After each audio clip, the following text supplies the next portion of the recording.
Hello friends, welcome back to my YouTube channel.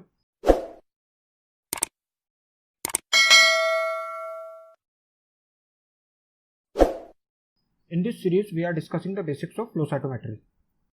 In my last video on series overview, I already told you how I will proceed throughout the series. In this video, we will discuss some of the important key points of sample preparation for flow cytometry. But first, let's learn a few basic things about flow cytometry.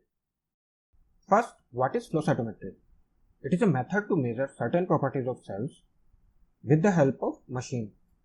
How does the machine help to measure the properties of the cells? In this machine, the sample flows in a fluid suspension across an illuminated light path. I will explain this more when I discuss the principle of the flow cytometry.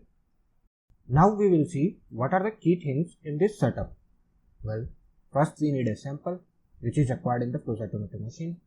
This machine processes the sample and sends the data to the attached computer, on which the flow cytometrist analyzes this data and comes to a diagnosis. So this machine does some qualitative and quantitative analysis of cell population and measures various properties such as relative size of particle, relative granularity, that is internal complexity, and lastly relative fluorescence intensity. Most commonly used samples are blood and bone marrow aspirate. Now let's begin with the discussion of some important basic points about sample preparation. Like I mentioned a few minutes ago, most commonly we use blood or bone marrow aspirate in flow cytometry analysis. One of the most common use of flow cytometry is absolute CD4 count in HIV patients. For this we use blood sample.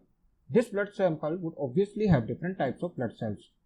Now to find out absolute CD4 count in lymphocytes, we need to check the CD3 and CD4 levels in various cells. We know that CD3 is a marker of T cells and CD4 is a marker of helper T cells.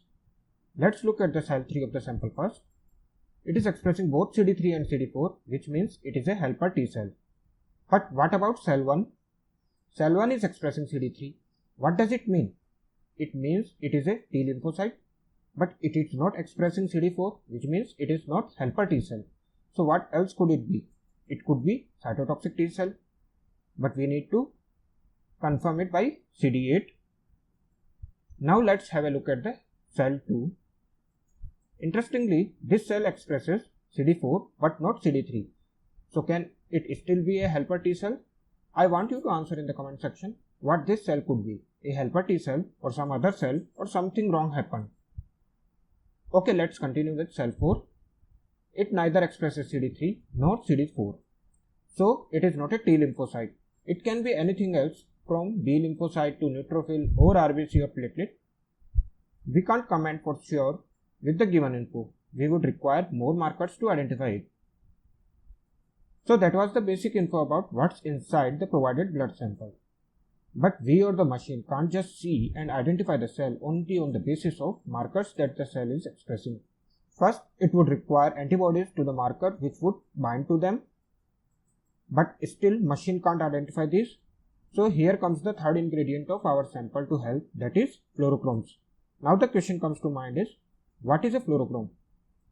These are special dyes which accept energy from a laser at any given wavelength and re-emit.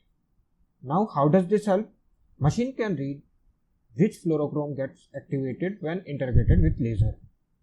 So we bind antibodies to different fluorochromes. Various types of fluorochromes are used such as FITC, PE, PERCP and many others. So now our sample in total contains the blood sample from the patient and fluorochrome labeled antibodies. There are certain protocols to prepare the sample such as lyse, stain, wash and many more. But we won't go into details of those. Just know that using certain protocols, these fluorochrome tagged antibodies bind to their respective markers present on the cell. The excess antibodies are removed from the sample. So this is a very basic info on what does a sample contains which we use for flow cytometry analysis. I hope you understood it. If you have any doubts so far, feel free to ask in the comment section. I would be happy to help. Now that you have learned about sample preparation for flow cytometry, you should proceed to next video. That is principle of flow cytometry. I have also uploaded other videos of this series, that is clinical application of flow cytometry, basics of CD marker, interpretation of the graphs made in flow cytometry, basics of gating and leukemias, and lastly some real cases which are either asked in exams or we see in lab frequently. That's all for this video. If you have any doubts, feel free to ask in the comment section. I would be happy to help. We'll see you soon with a new video. Do check out my other videos. If you want me to make a video on any particular topic, let me know in the comment section. Lastly, please do like, comment and share this video. Subscribe to my channel if you haven't already, and while subscribing, press the bell icon so that you will get notification about my new video. Bye, take care.